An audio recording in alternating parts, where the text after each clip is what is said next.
بہت بڑا جرم ہے صحت کے لحاظ سے۔ یہ کافروں نے ہمارے ڈاکٹروں کو یہ سمجھا دیا ہے کہ خالی پیٹ پانی پینا اچھا ہے اور زیادہ پانی پینا اچھا ہے، تو یہ صحیح قرآن کی خلاف ورزی ہے۔ تو اللہ کے حکم کی خلاف ورزی کر کے کبھی ہم صحت مند نہیں رہ سکتے۔ اللہ پاک قرآن پاک میں فرماتے ہیں کھاؤ اور پیو۔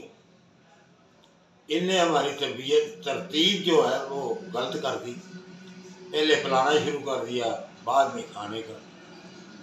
اللہ کی نے جو کھانے پینے میں ترتیب دی ہے وہ قائم رہے گی تو صحت قائم رہے گی۔ پہلے کھانے کا حکم ہے پھر پینے کا حکم ہے، اور ساتھ ہی وہاں فرمایا کہ اسراف مت کرو، نہ کھانے میں اسراف کرو زیادہ، اسراف زیادہ، اور نہ پینے میں اسراف کرو۔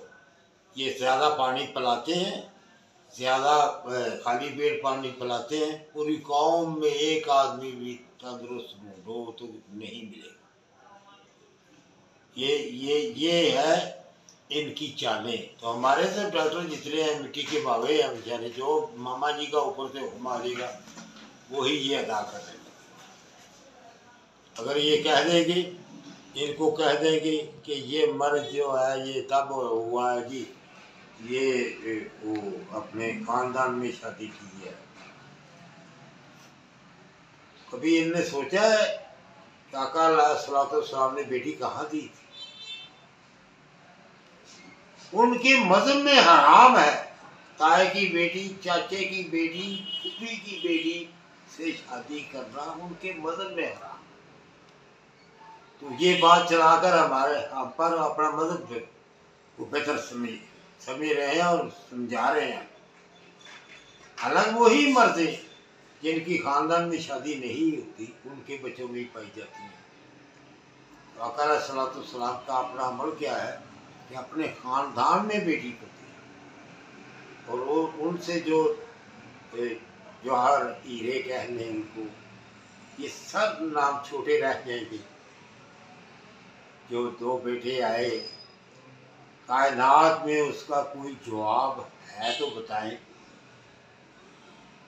حضرت حسین، حضرت حسن،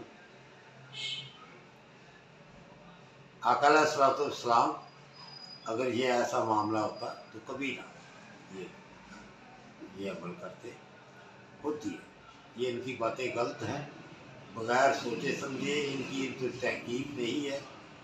جو کچھ ماما جی کہیں گے، انگریز کہیں گے، یہودی کہیں گے، وہی آپ بات آگے چلائیں گے۔